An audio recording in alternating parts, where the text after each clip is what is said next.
Assalamualaikum warahmatullahi wabarakatuh.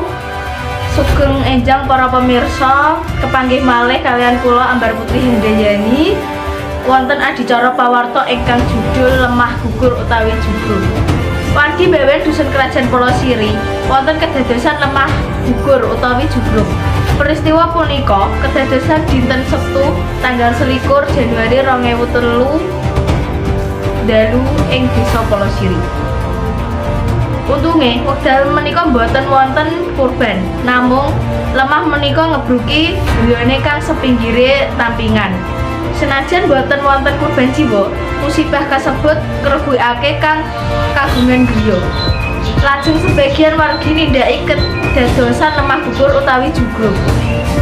Lajeng musyawarah lan salah tunggale wargi kang wonten ing mrika ngundangake alat berat utawi blego. Sampun punika kondisi ingkang sae sebagian dherekipun wangsul wonten ing griya punika.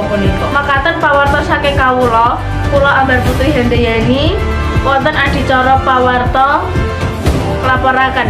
Matur suwun. Wassalamualaikum warahmatullahi wabarakatuh.